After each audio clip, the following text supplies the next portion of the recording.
What happens when curiosity leads you to abandoned buildings, silent highways, or spooky desert towns? These are real horror stories, three chilling encounters where ordinary nights turned into unforgettable fear. If you think your skin is safe tonight, think again. Asterisk, have you ever crawled into an abandoned structure only to hear something that didn't belong to this world?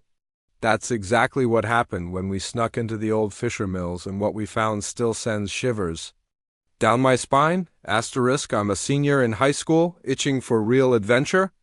With me, Marcus, photographer, identical twins Ben and Eli, track athletes, Logan, quiet, prepared, and me, the reluctant planner, we set out to explore Fisher Mills, an old grain plant abandoned in 2006 after a dust explosion. Situated beside the Duwamish River, its towering silos loomed as silence swallowed everything. We slipped past a gap in the chain-link fence under the West Seattle Bridge. The night was pitch dark, port cranes, black silhouettes, and orange lamps, revealing the word drone sprayed brightly on mill walls. Biting that graffiti told us we were not the first. Asterisk, stepping inside felt wrong immediately. The air smelled stale mold, engine oil, old wheat dust. Our headlamps cut narrow cones into the murk. Transitioning from room to room, sacks of spilled flour lay like snowdrifts. Conversation fell to whispers. They echoed too loudly in that emptiness. Asterisk, at about 20 minutes, Logan froze. I heard it, a slow scrape, then uneven footsteps inside the central stair tower. Our lights flicked upward, nothing. The sound ended abruptly, replaced by silence dripping in dread. Then a snap. Marcus crushed a water bottle without warning. A deep, bestial scream erupted. It echoed from steel and concrete longer than any human voice should. Instinct ceased processing. Logan sprinted. The twins followed. Marcus yanked me free. We bolted through the dust toward escape, Asterisk crawling through the fence. We found a group of about 10 people wrapped in blankets standing motionless. They watched us with no surprise. We hurried to the cars. Logan's phone read 10:23 p.m. exactly. 36 minutes inside. The next day, Marcus sent a photograph from 9:57 p.m. In the background. Perched halfway up the stairwell, an elongated silhouette leaned over the railing, its shoulders too high, arms too long, body blurred unnaturally. Everything else in the frame was sharp. We never reported it. By 2019, Fisher Mills was demolished. Driving past the now empty lot brought relief.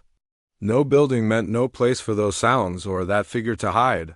Stalked on empty highways ever. Been chased in a deserted area with nowhere to source help? That's exactly what happened during a drive through a border town until a coyote corpse ended up on my family's car hood.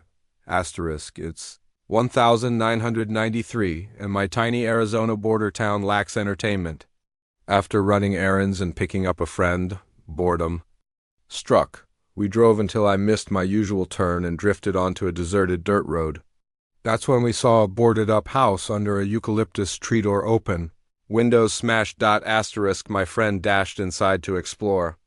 I warned her off, but she persisted. While waiting outside, I saw carcasses, coyote bodies, and pelts hung from the tree and scattered around. It was ritualistic, deliberate. Fear rose. I yelled, "Let's go," and we fled. Asterisk, later, at a payphone, a white pickup truck roared up behind me. It didn't slow. I dropped the phone and slammed into drive. It chased us, tailgating dangerously at every turn. Stop signs became impossible.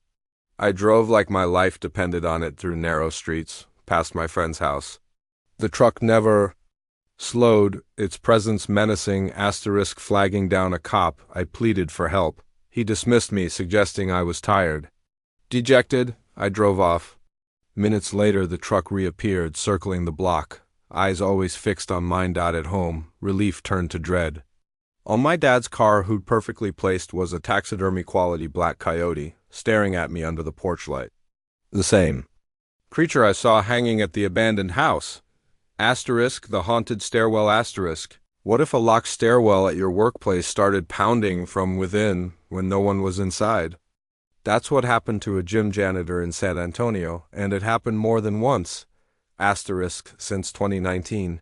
I worked night shifts at a gym in San Antonio. Quiet, routine, except for a door at the back stairwell, always locked. The building manager? said the key was lost years ago, asterisk in August 2022. Around midnight, I heard rhythmic banging from behind that locked door, one knock every second. My blood chilled. I approached. It stopped. 15 minutes later, louder, I reported it. We had a locksmith open the door. Inside, nothing. Just a cobwebbed, empty room. Asterisk weeks later, in October, it came again, more urgent, aggressive. I opened. The door with a metal bar in hand, empty again. Yet other staff began reporting it to asterisk one night. A coworker saw the door shaking violently, as if someone inside struggled, but nothing was there. Staff avoided that stairwell. The banging returned, unpredictably. No doors left open. No explanation. The truth we realized, empty rooms don't pound doors on their own. Asterisk. Call to action asterisk. These stories remind us that terror often begins in places we believe are safe or forgotten.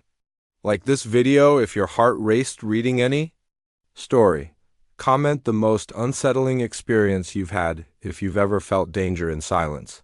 Subscribe for more bone-chilling, real-life horror stories every week. Stay cautious. Trust your instincts, because sometimes the scariest things are real and they don't wait for sunset.